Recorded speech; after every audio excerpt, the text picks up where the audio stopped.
Friends, আমার বা আপনার বাড়িতে যদি কোনো একজন ডায়াবেটিক পেশেন্ট থাকে তাহলে সেই মানুষটির জীবন কতটা দুর্বিষহ সেটা আমি আপনি সকলেই জানি। সে মানুষটি ইচ্ছে হলেও তার পছন্দ মতো খাবার মন ভরে খেতে পারেন না, প্রতিনিয়ত তাকে মুঠো মুঠো ওষুধ খেয়ে যেতে হয় এবং তার সাথে তার জীবন জুড়ে রয়েছে এক রাশ বারণ। কিন্তু এত কিছু বিধিনিষেধের পরেও সেই মানুষটি যখন তার ডায়াবেটিস কন্ট্রোল করতে পারেন না, তিনি হতাশাগ্রস্ত হয়ে পড়েন।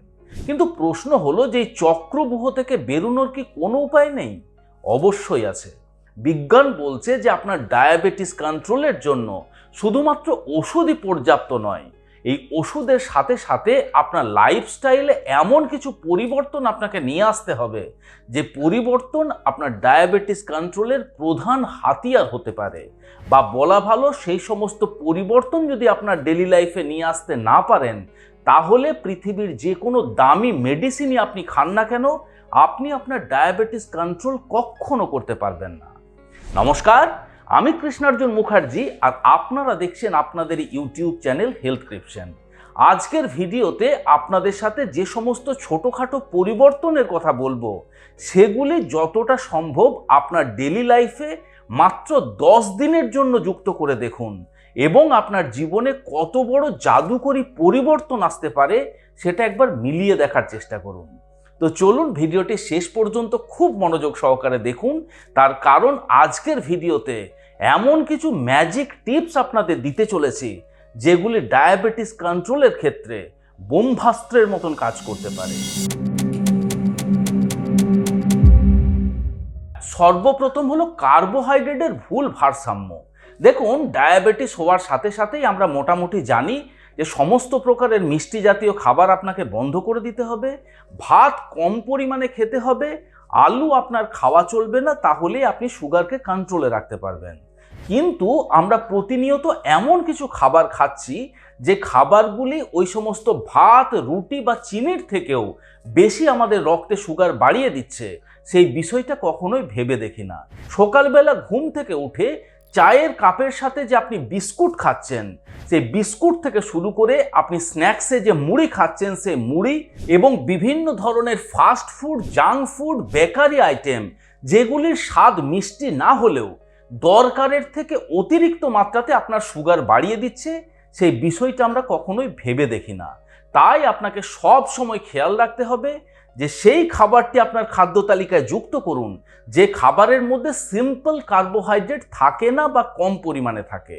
ময়দা থেকে তৈরি যে সমস্ত খাবার আমাদের চারিপাশে খুবই সহজলভ্য, সেই খাবারগুলি আমাদের যতটা সম্ভব অ্যাভয়েড করতে হবে। এবং যে খাবার আপনি সকাল, দুপুর বা রাত্রিরে খাচ্ছেন সেই খাবার থালার 25% স্যালাড, 25% রান্না করা সবজি, 25% প্রোটিন বা হেলদি ফ্যাট এবং 25% আপনি কার্বোহাইড্রেট খেতে পারেন। যে কার্বোহাইড্রেট খাচ্ছেন সেটি যদি কমপ্লেক্স কার্বোহাইড্রেট হয় সেক্ষেত্রে উপকারিতা আপনি আরও বেশি পেতে পারেন। আজকাল সোশ্যাল মিডিয়া এবং ইলেকট্রনিক্স গ্যাজেটের জন্য মানুষের ঘুমের সময়সীমা ধীরে ধীরে কম হতে শুরু করেছে। আমাদের প্র্যাকটিস লাইফে পেশেন্টদের জিজ্ঞাসা করলে বেশিরভাগ মানুষের কাছে আমরা শুনতে পাই যে তারা সারাদিনে 4 থেকে 5 ঘন্টার বেশি ঘুমাতেই পারেন না। আপনাদের ডায়াবেটিস কন্ট্রোল জার্নিতে কম ঘুমের অভ্যেসও কিন্তু বাধা হয়ে দাঁড়াচ্ছে। আপনি যখনই কম ঘুমাচ্ছেন তখন আপনার শরীরে কর্টিজল নামক স্ট্রেস হরমোনের সিক্রেশন বেড়ে যাচ্ছে, যেটি আপনার শরীরে ইনসুলিনের অ্যাক্টিভিটিকে কম করে দিচ্ছে এবং ডায়াবেটিস কন্ট্রোল আপনাকে সহজে হতে দিচ্ছে না। তাই অবশ্যই অন্তত সারাদিনে 6 থেকে 7 ঘন্টা ঘুম বাধ্যতামূলক। আপনি যদি প্রতিদিন 6 থেকে 7 ঘন্টা ঘুমাতে পারেন সেটি আপনার ডায়াবেটিস কন্ট্রোল জার্নিতে আপনাকে যথেষ্ট সাহায্য করবে। আবার দেখুন, সন্তানদের ভবিষ্যৎ, ইএমআই, আপনার কর্মস্থলের কর্ম নিয়ে দুশ্চিন্তা, এই সমস্ত জিনিস প্রতিনিয়ত প্রায় প্রত্যেকটি মানুষকে কিন্তু দুশ্চিন্তাগ্রস্ত করে তুলছেন এবং এই দুশ্চিন্তাও কিন্তু আপনার ডায়াবেটিস কন্ট্রোলের প্রধান শত্রু হতে পারে।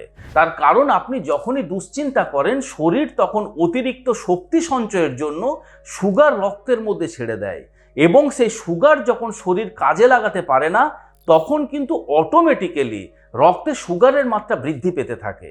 তাই সময় করে সারাদিনে অন্তত 15 মিনিট আপনি একজন যদি ডায়াবেটিক পেশেন্ট হয়ে থাকেন, মেডিটেশন বাধ্যতামূলক। আর না হলে আপনার পছন্দের শিল্পীর গান শুনুন, আপনার পছন্দের লেখকের বই পড়ুন, বাড়িতে কোনো গৃহপালিত পশুর সাথে বা শিশুর সাথে সময় অতিবাহিত করুন। এগুলিও আপনার মেন্টাল স্ট্রেস বা অ্যাংজাইটিকে কম করতে সাহায্য করে। আবার দেখুন, রাত্রিবেলা খাবার খাওয়ার সাথে সাথেই হয় আমরা সোফার মধ্যে গা এলিয়ে দিই, আর না হলে আমরা বিছানায় শুতে চলে যাই। এই অভ্যেসটিও কিন্তু আপনার ডায়াবেটিস কন্ট্রোলের ক্ষেত্রে বাধা হয়ে দাঁড়াচ্ছে। বিজ্ঞান বলছে যে খাবার খাওয়ার পরে অন্তত 10 থেকে 15 মিনিট আপনি বসে থাকুন, তারপর অন্তত 15 মিনিট আপনি হাঁটাহাঁটি করুন। তার কারণ গবেষণায় দেখা গেছে আপনি যখন হাঁটাহাঁটি করছেন আপনার শরীরে কম বেশি 200-রও বেশি মাসেল অ্যাক্টিভ হয়, এবং সেই সমস্ত মাসেলগুলি আপনার শরীরের অতিরিক্ত সুগারকে টেনে নিতে পারে এবং রক্তে সুগারের মাত্রাকে কম করে দিতে পারে। শুধু তাই নয়, খাবার খেয়ে সাথে সাথেই যখন আপনি বিছানায় শুতে যাচ্ছেন সেটি কিন্তু আপনার রক্তে সুগারের মাত্রাকে বাড়িয়ে দেয়, এবং ফিজিক্যাল অ্যাক্টিভিটি কম হওয়ার জন্য সেই সুগার আপনার শরীরে কাজে লাগতে পারে না। তাই যদি আপনি একজন ডায়াবেটিক পেশেন্ট হয়ে থাকেন তাহলে বিছানায় শুতে যাওয়ার অন্তত 2 ঘন্টা আগে আপনাকে কিন্তু রাত্রে ডিনার শেষ করে ফেলতে হবে। অর্থাৎ আপনি যদি রাত্রি 10টায় বিছানায় শুতে যান, 8টার মধ্যে আপনার ডিনার শেষ করুন। আবার আপনি যখন খাবার খেতে বসছেন তখন খাবারের ক্রমের কিছু পরিবর্তন আপনি নিয়ে আসতে পারেন। যেমন মনে করুন আপনি খাবার খেতে বসে সর্বপ্রথম আপনি স্যালাড খেয়ে নিলেন। সেক্ষেত্রে কি হয়, স্যালাডের মধ্যে যে প্রচুর পরিমাণে ফাইবার রয়েছে, সেই ফাইবার পরবর্তী ক্ষেত্রে যে আপনি কার্বোহাইড্রেট যুক্ত খাবারগুলি খাবেন সেই খাবারগুলি সহজে আপনার শরীরে অ্যাবজর্ব হতে দেয় না, বা সেই খাবার খাওয়ার সাথে সাথেই রক্তে সুগার স্পাইক করতে পারে না।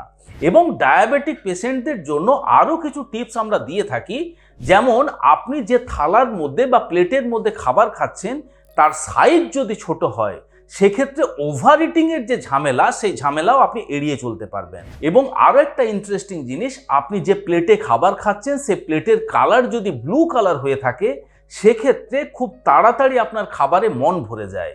তাই আমরা পেশেন্টদের বলি চেষ্টা করবেন ব্লু কালারের সেরামিক প্লেটে খাবার খেতে। সেক্ষেত্রে ওভার ইটিং কিন্তু আপনি সহজে করতে পারবেন না, যেটি আপনার ডায়াবেটিস কন্ট্রোলের জন্য আপনাকে যথেষ্ট সাহায্য করবে। আবার এরকম অনেক মানুষ আছেন যারা গরম গরম খাবার খেতে পছন্দ করেন। এমন অনেক মানুষ রয়েছেন যারা ডাইরেক্ট কড়াইয়ের থেকে বা হাঁড়ির থেকে গরম খাবার তাদের থালার মধ্যে নেন এবং সে গরম গরম খাবার তারা উপভোগ করেন। কিন্তু গবেষণায় বলছে ঠিক তার উল্টোটা।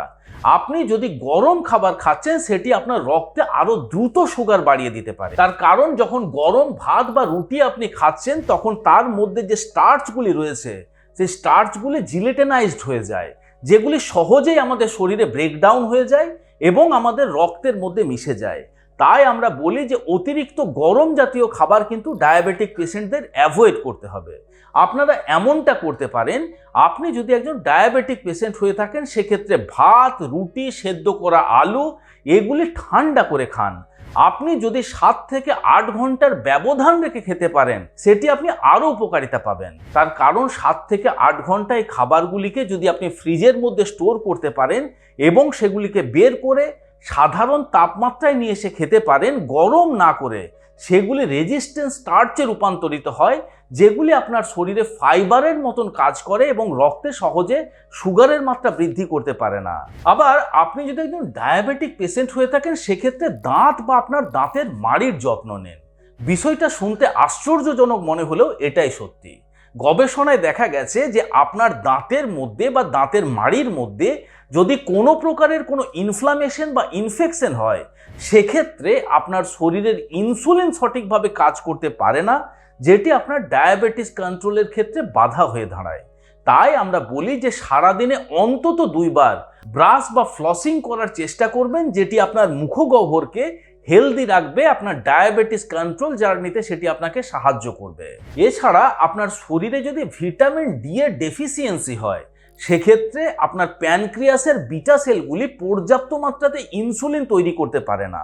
তাই আমরা ডায়াবেটিক পেশেন্টদের বলি যে সারাদিনে অন্তত 10 থেকে 15 মিনিট সানবাথ নেওয়ার চেষ্টা করুন।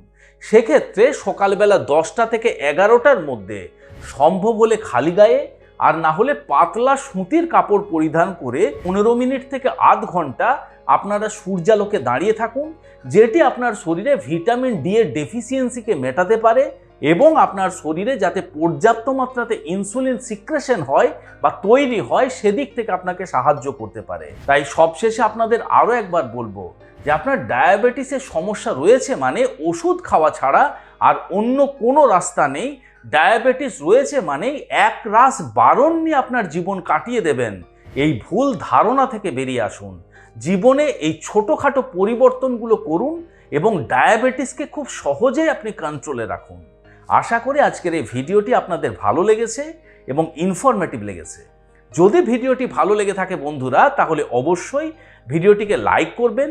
এখনও পর্যন্ত যদি আমাদের হেলথ ক্রিপশন ইউটিউব চ্যানেল আপনারা সাবস্ক্রাইব না করে থাকেন, তাহলে অবশ্যই চ্যানেলটিকে সাবস্ক্রাইব করে পাশে থাকার অনুরোধ রইল। খুব শীঘ্রই দেখা হচ্ছে এরকম ধরনেরই আরও একটি ইনফরমেটিভ এবং ইন্টারেস্টিং ভিডিওর সাথে। ততক্ষণ নিজেদের খেয়াল রাখবেন। আপনাদের সুস্থতা এবং দীর্ঘায়ু কামনা করছি। ধন্যবাদ।